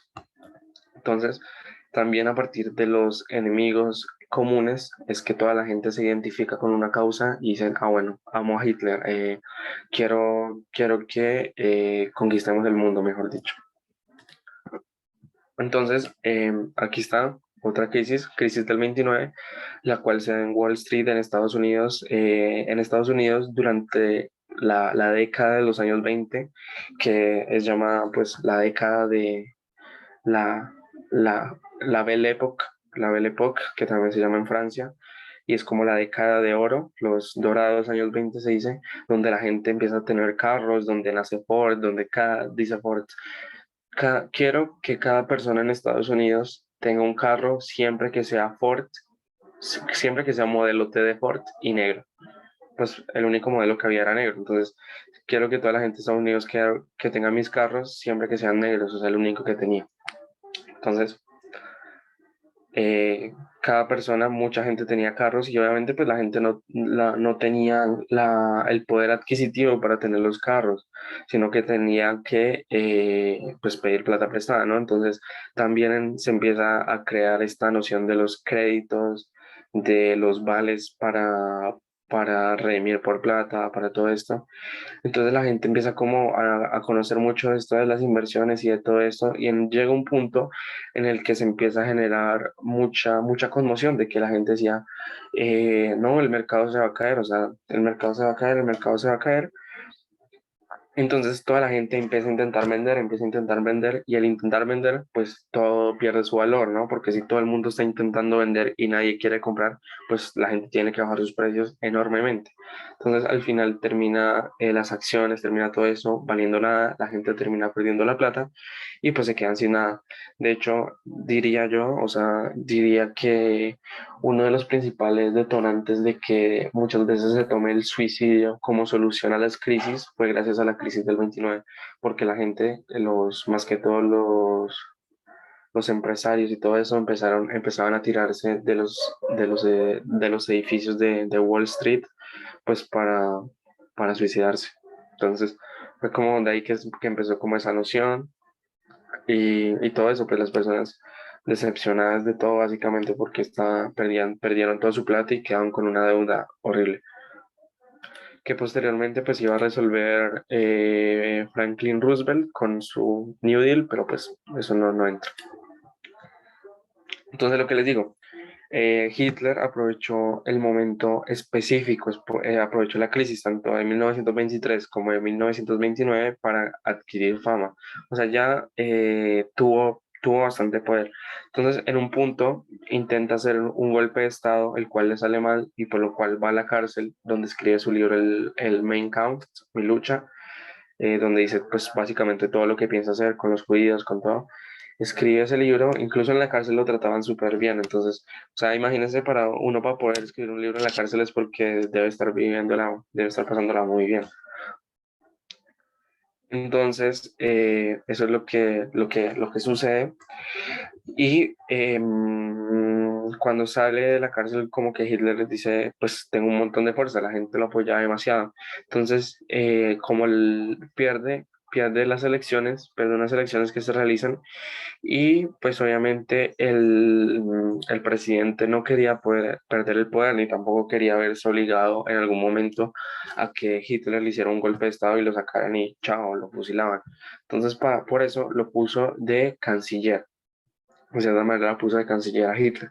Entonces, Hitler, o sea, muy inteligente, hermano, o sea, para que eso hay que admitirlo, muy inteligente, lo que hizo fue mandar a quemar el Reichstag, que es como el lugar donde como el Congreso, digamos, como para hacer la sencilla, como el Congreso, lo manda a quemar, culpa de eso a los comunistas, culpa de quemar el Reichstag a los comunistas, y dice, bueno, los comunistas quemaron esto, tenemos que tomar acciones, pero ya.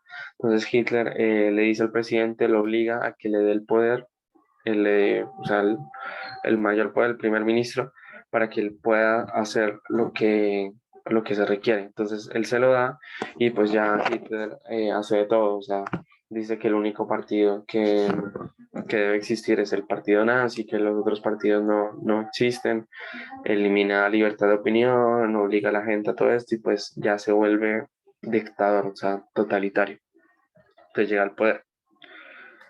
Eh, entonces, desde que llega al poder, pues Hitler sigue con ese discurso de odio, tanto a los judíos como a todo esto, y en los siguientes años, pues va a hacer todo lo que prometió, o sea, dijo que le iba a devolver a Alemania a sus tiempos más gloriosos, o sea, donde tenía todo el territorio que había perdido en el Tratado de Versalles.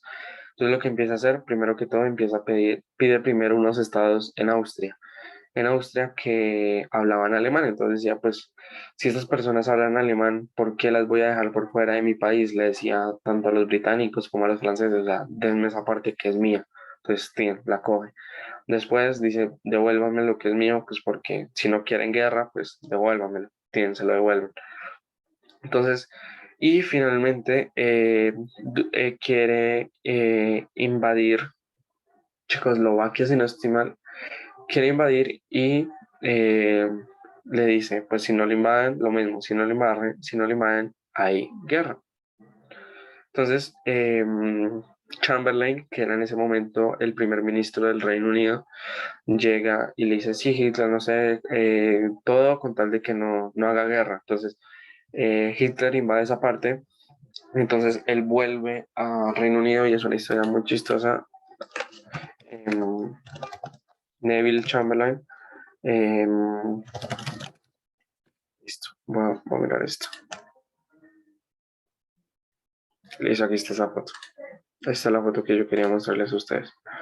Y yo creo que con esto acabamos y la próxima vez seguimos con Segunda Guerra Mundial. Esta foto, la que ustedes ven que está sosteniendo el papel, es según una firma que decía que Hitler solamente se iba a quedar con esa parte y que ya después no iba a hacer nada de guerra. O sea, que se comprometía que no iba a hacer nada. Entonces él llega al Reino Unido diciendo, salvé la guerra, en mi mano tengo el papel que va a salvar al mundo de la Segunda Guerra Mundial.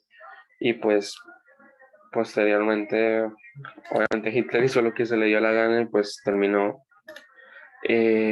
haciendo todo lo contrario. Entonces hay un dicho de una frase se me olvida el nombre ahora. De Churchill, casi que no. De Winston Churchill, que dice como dejamos todo nos dejamos humillar todo con tal de no tener la guerra. Ahora vamos a tener la guerra y también vamos a tener la humillación.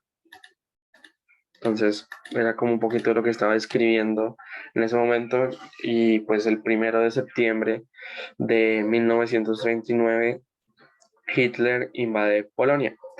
Invade Polonia con su modo de guerra que era como, se llamaba la Blitzkrieg, que traducido es como la guerra relámpago, en la cual llegaban con aviones, con todo, bombardeaban y después llegaban con los tanques. Y eso era en cuestión de nada, en segundos. Si ustedes se dan cuenta, Francia, o sea, París cayó en cuestión de nada también, porque pues la guerra era frenética, demasiado fuerte, que ni siquiera daba tiempo a que reaccionaran los enemigos. Entonces, obviamente en secreto Hitler antes de la guerra desarrolló armamento, desarrolló un montón de cosas que ni siquiera nadie tenía idea. Solucionó el problema de la hiperinflación, tampoco tenían idea, volvió a recuperar la minería pesada, tenía también un montón de minería y tampoco nadie supo en ningún momento, como que todos se durmieron con eso y pues como que a nadie le importó sino hasta que estalló la guerra. Entonces vamos a dejar ahí como en la historia hasta la Primera Guerra Mundial cuando empieza. Y les voy a contar la historia de los Juegos Olímpicos, que es una historia que me parece muy chévere. Lo que les decía, el segundo punto que les decía de la importancia del totalitarismo era la publicidad. O sea, la publicidad es la segunda cosa más importante dentro del totalitarismo. Y les voy a compartir eso. Entonces Hitler dijo pues, ¿por qué no armo los Juegos Olímpicos?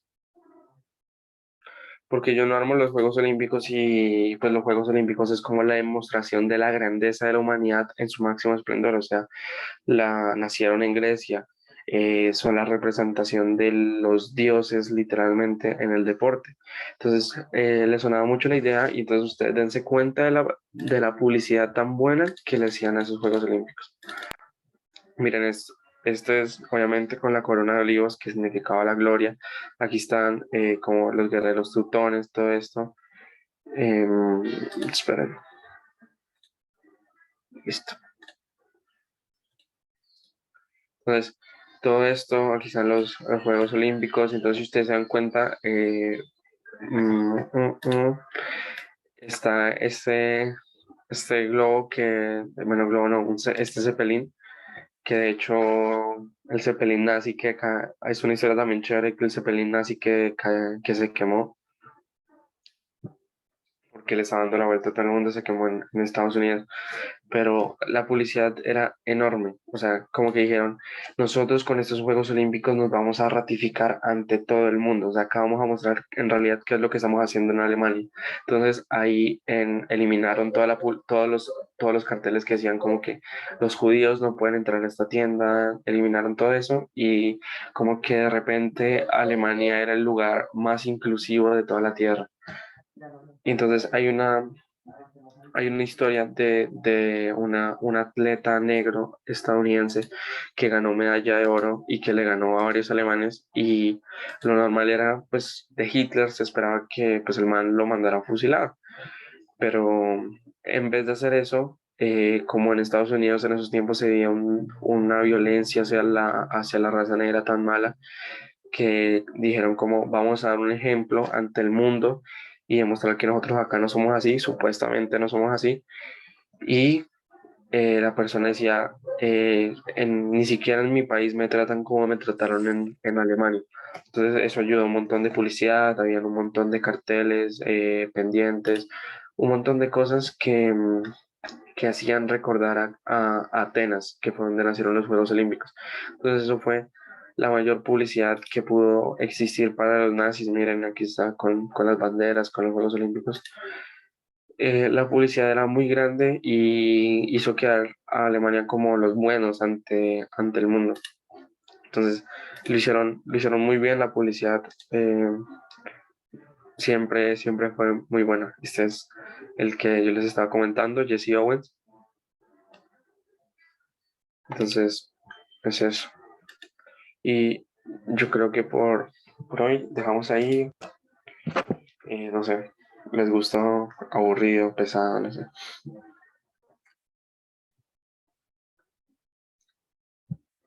Gracias, Ana. Bueno, cualquier cosa, las personas que no hacen parte del curso, esperen. Eh, ya saben, ¿no? A este número, cualquier información, se les da.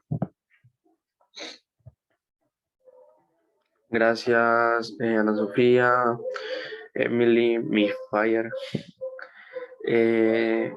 Andrés, Nicolás, María, Isabela. No estuvo para nada pesado, ok. Era la idea, o sea, era la cuestión, o sea, era la idea porque de verdad que la historia, si se cuenta mal, es insoportable. Les dejo mi número también por si tienen preguntas sobre cualquier cosa, sobre el curso, sobre el ICFES, cualquier vaina, porque me escriban.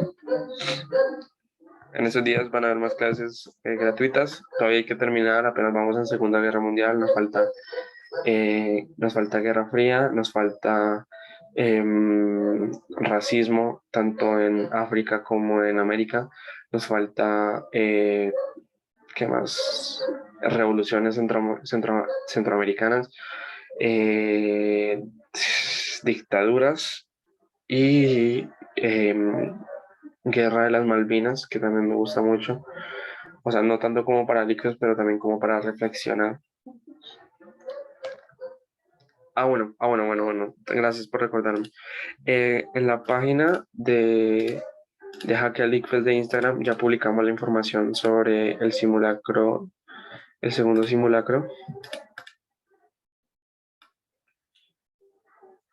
Ahí está, sí, para que ustedes la puedan ver y hay que estar también el formulario que hay que llenar para que hagan parte. Si quieren también las personas que no están en ningún grupo, les voy a pasar, bueno, voy a terminar la grabación.